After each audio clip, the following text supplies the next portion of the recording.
Hi there, and welcome back to the Energy Sector Heroes podcast. My name is Michelle Fraser, and every week I will speak with incredible people who share their lessons, experiences, and stories from their time spent in the energy sector. Hi there, and welcome back again to this week's episode. If you're new to the show, then please take a second to subscribe and even consider sharing the show with just one other person. This week I am joined by Emmanuela Uzoechina. Emmanuela is HSEQ in the energy sector. Emmanuela, would you like to introduce yourself, please? Thanks, Michelle. Thank you for having me. My name is Emmanuela Uzoechina. I'm an operational HSEQ leader within the energy sector with experience of managing major hazard environments from offshore platforms to LNG terminals and hydrogen projects. I've got experience delivering zero harm performance whilst enabling fast track projects delivery and operational excellence. I am positioned as a HSEQ business enabler. I'm passionate about energy transition and really thrive on people empowerment, supervision, empowerment, and just really that cultural transformation, because that's what makes a difference in the field. And that's really about me. So how did you get started off in the energy sector? I did my undergraduate in biochemistry. So that was my undergraduate degree, so a scientist by background. When I graduated, I wasn't too sure what I wanted to do, but I went on to do a second degree, a master's in public health and health service research. And afterwards, because of the kind of research topic I did, I got retained at the University of Aberdeen in their research department, doing an extension of the projects I had completed. So I had done a project on the correlation of lifestyle factors on obesity. So whether that's smoking, drinking, physical activity, the relationship between that and obesity. And at the time the paper was published, and they wanted me to do a further study with a wider cohort. And so I did that for a while, but it quickly became apparent that there wasn't much of an opportunity where I was. And I tried to get into, things like health statistics and epidemiology, but it wasn't just really much opportunity. So I think at the time I sat back and I asked myself, well, what can you do that can still make a difference? I think if I kind of take a step back, when I was younger, I wanted to be a medical doctor. And the reason why is that I've got a passion to help people. I've got a passion to just make people feel better. And so when that didn't happen, my next question was, well, how can I still achieve the same outcome, but with a different approach, if you like? And then I started looking into health and safety within the sector. And then the more I looked into it, the more interested I was in it. And at the time, I got a job in a lab that they do all the kind of testings and oil and water separation. And I was working in there, and I told my supervisor at the time that I had an interest in health and safety. So I just started doing like shadow audits, inspections, and that's how really I got my first role within that company. And then the rest is history. Okay, so you've had quite a varied career. Do you enjoy working in the energy sector? I really enjoy working within the energy sector.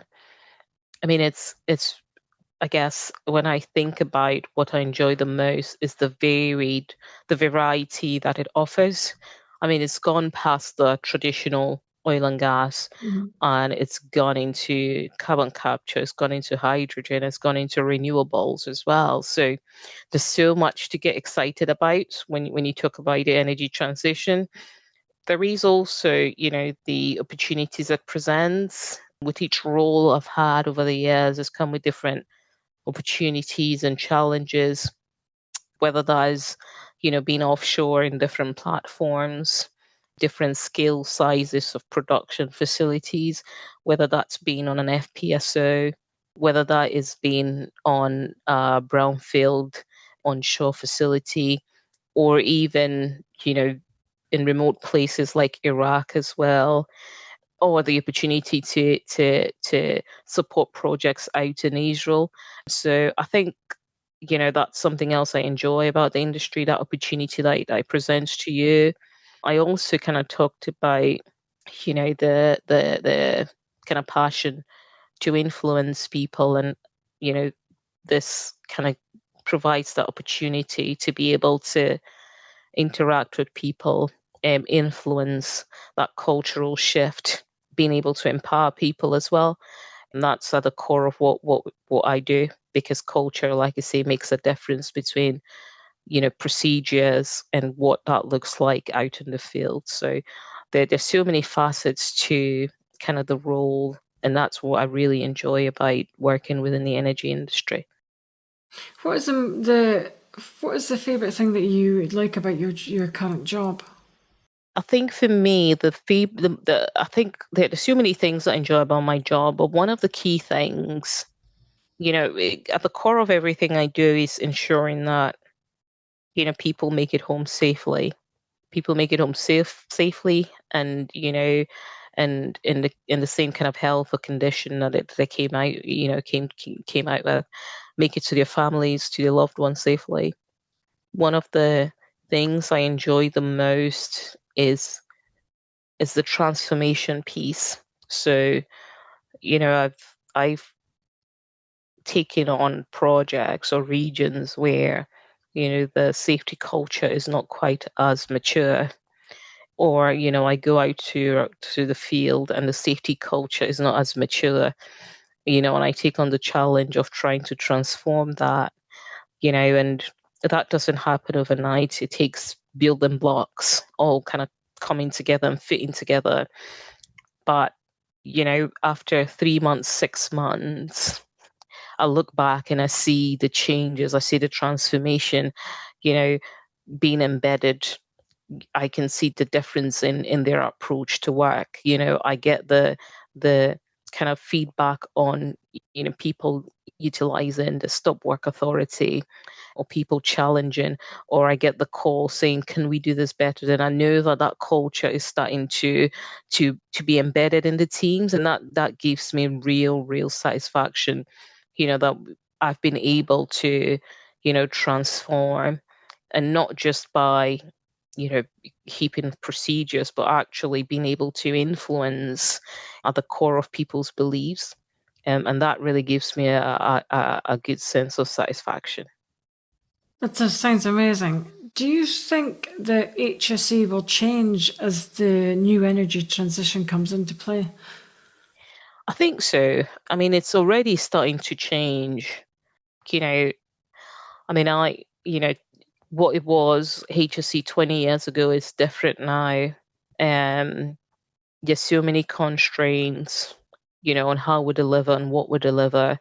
You know, there's also a lot of financial constraints on businesses. So that means that you don't have the luxury of the number of people, that you'd usually have within your teams. And so, as we go through this energy transition and going into, some new aspects of that, some unknowns, we've also got to be able to scale, how we manage, whether that's health, safety, environment, quality.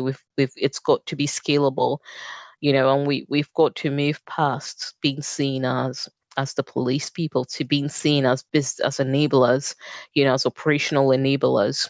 In the past, safety would have a reputation of just being, people that go about and, police people. But, there is a shift, and it's going to continue, because we need to get to a place where operations own safety, and that can only happen when we transform into being that kind of police type role, into being enablers, enabling people to do their jobs and work safely, and actually being able to demonstrate value, not just commercial value, but real value, So I think there are changes. I think we've still got a long way to go. I think there will be a lot of constraints. We already seen it now on the number of people that we've got, whether it's on the field, advisors, leads, just because of where organizations are with funding and profit margins. We're already starting to feel that pressure. So we've got to get to a place where everybody is empowered to own safety, and that is right from the top of the organization. You own safety, and it filters through down the operational line. Yeah, and I think that's where we see that real success start to happen. I mean, that's really interesting. How do you think that the HSE will evolve over time? Do you think it will still be because HSE is a huge and a huge has a huge input in anything that we do, engineering or design or whatever phase you're working on. Do you think it still have a huge impact leading into the energy transition? I think it will. I think it will, Michelle. If we look at within HSEQ, I always add the Q to that. You've got your health, and that is not just that is your occupational health. So we've got to understand, within the renewable sector, within these new sectors that we're going into, whether that's solar, whether that's carbon capture, whether that's green hydrogen, what are the potential health effects? We're still looking into that.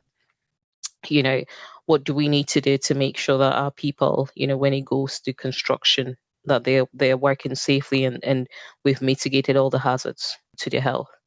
Okay. Then we talk about mental health and well-being. So that would always be a constant. And that is there is more conversation around that with how are we looking after our people, how we actually embedding mental health and well-being into risk assessments and into how we deliver. So that would always be there, regardless of what industry we're playing at. And then we look at environment, right? So this there's a lot of conversation about the environmental impact, even when you look at and this I don't want us to get into a rabbit hole of conventional energy and renewable energy, but there is still the environmental impact of the energy transition, regardless of what model you look at within that. So there is that to understand the impact of that.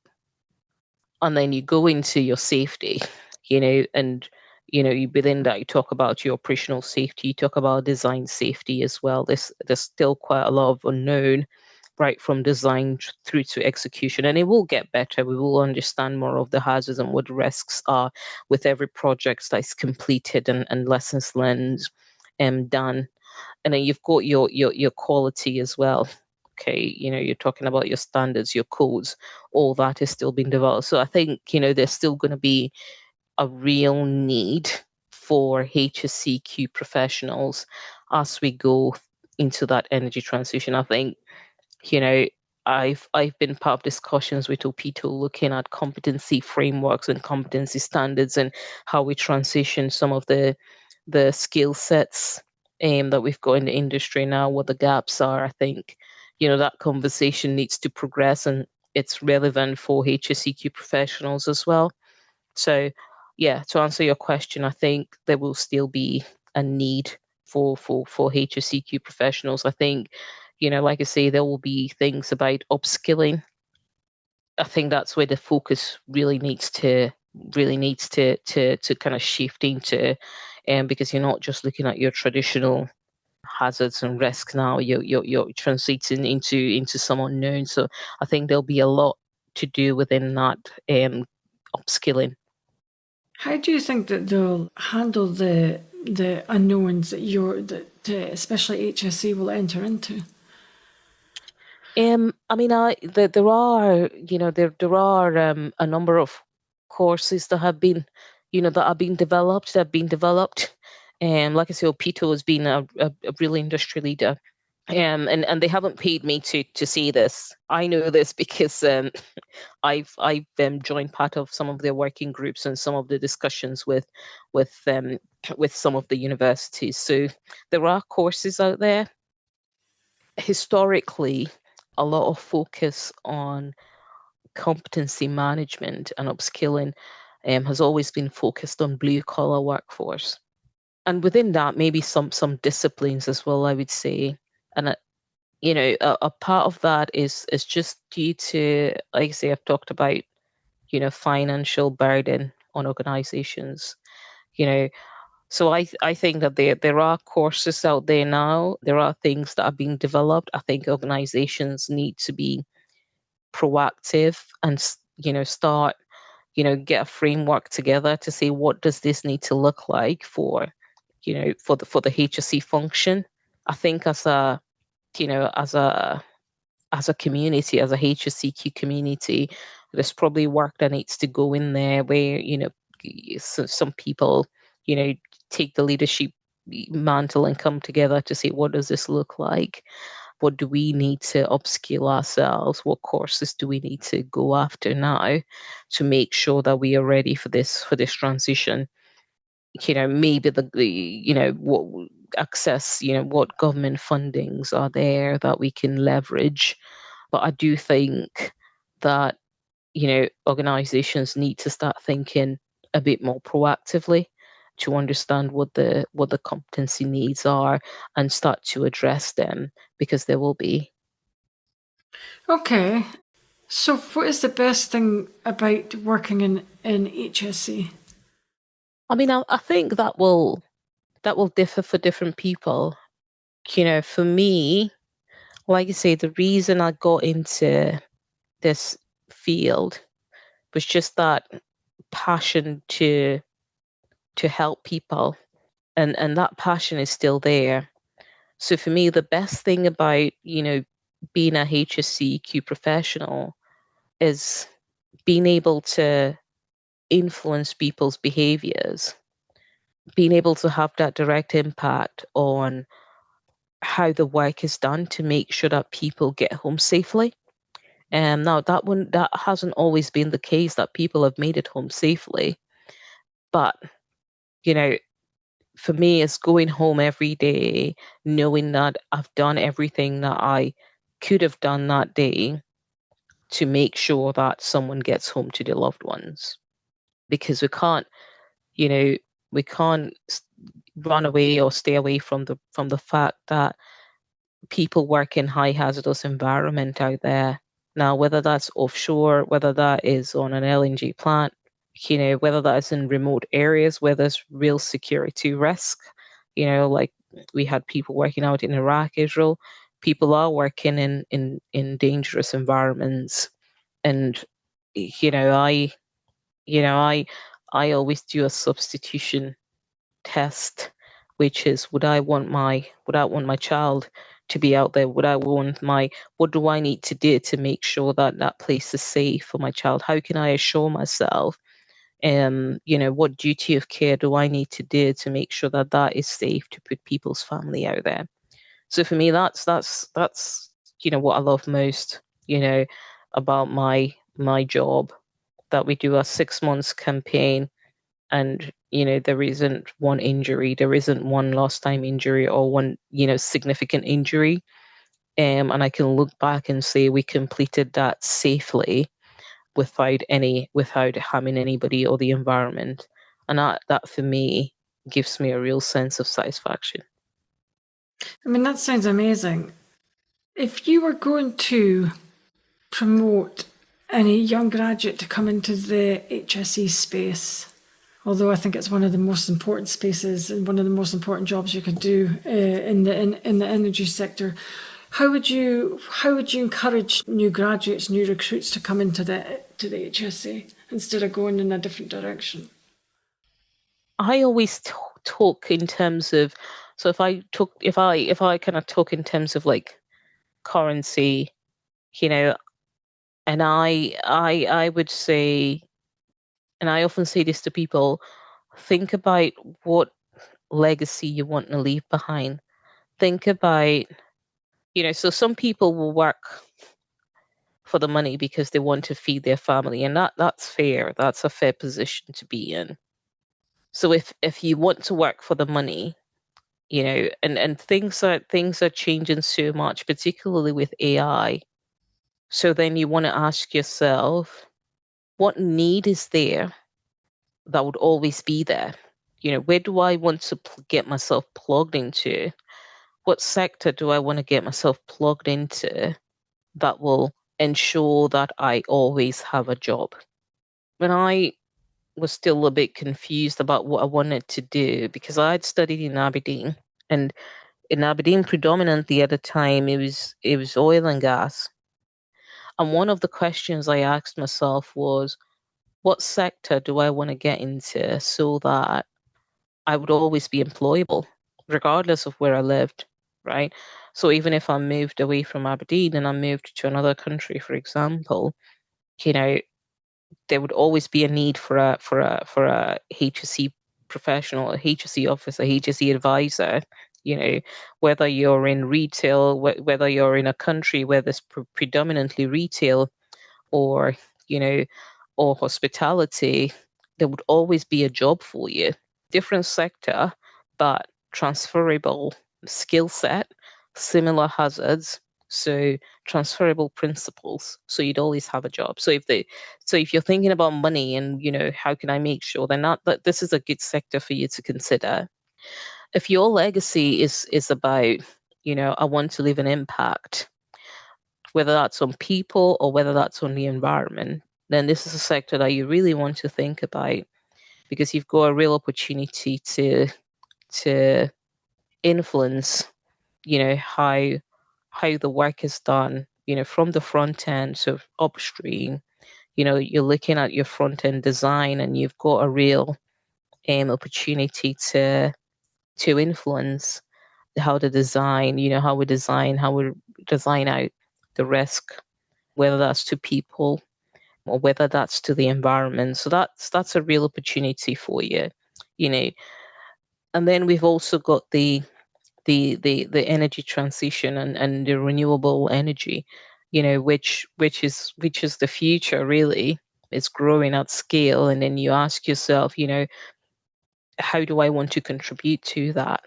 And you've got an opportunity to do that as well by aligning yourself with a number of renewable companies, more companies that are aggressively going after the energy transition.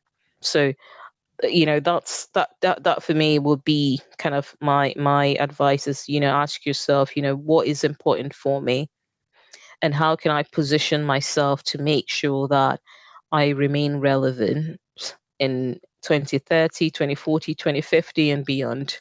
So that would be, how I would tackle that for anybody looking at what to do next. Okay.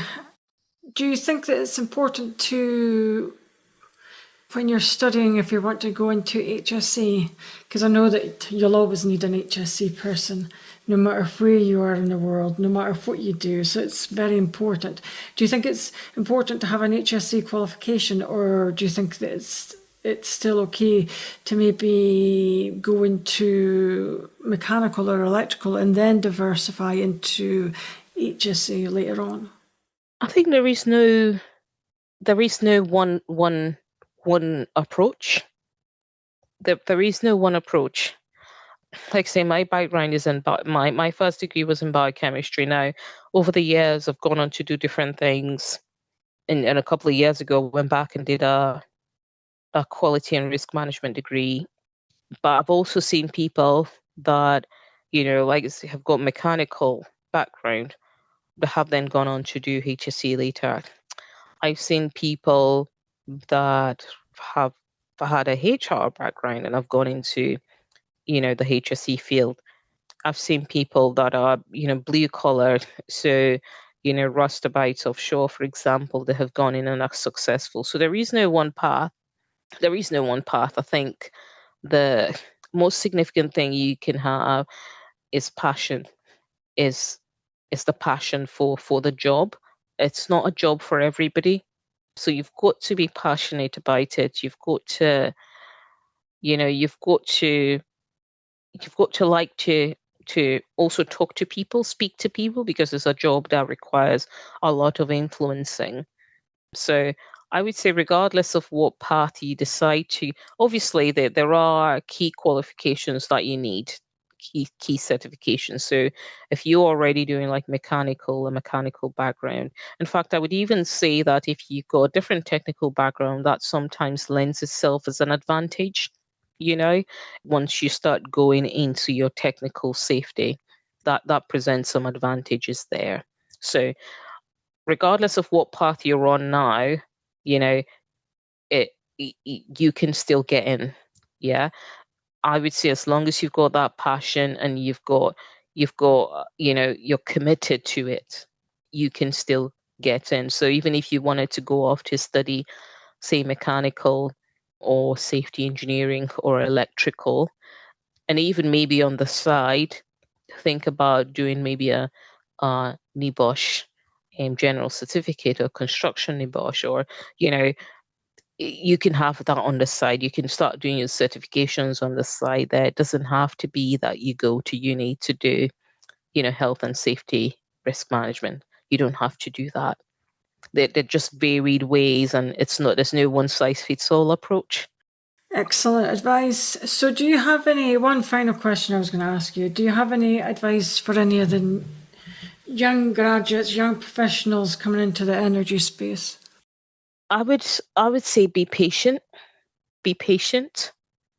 That's what I would say. I mean, the sector, is has been ups and downs for the past couple of years.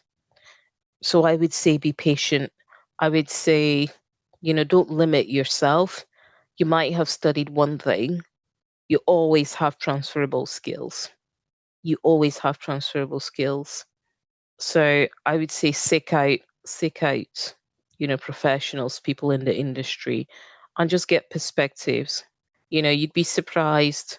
I know people in the industry have done 10, 15 different things.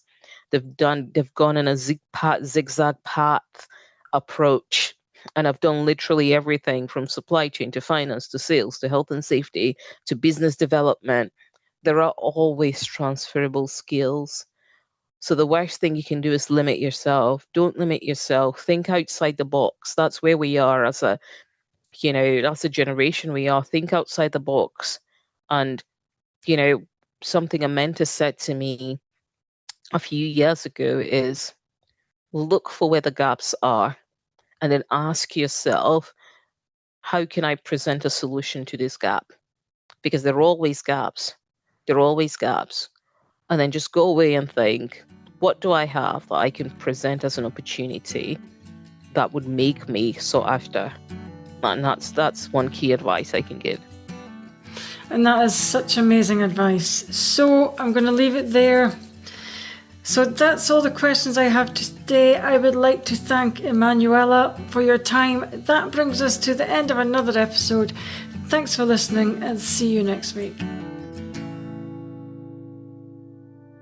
That brings us to the end of another episode. Thanks for listening. If you enjoyed the show, I'd like to gently encourage you to leave a 5-star rating wherever you listen to podcasts and share the show with another person. You can also follow me on LinkedIn or via my website, www.michellefraserconsultancy.com. Thanks again for listening, and see you next week.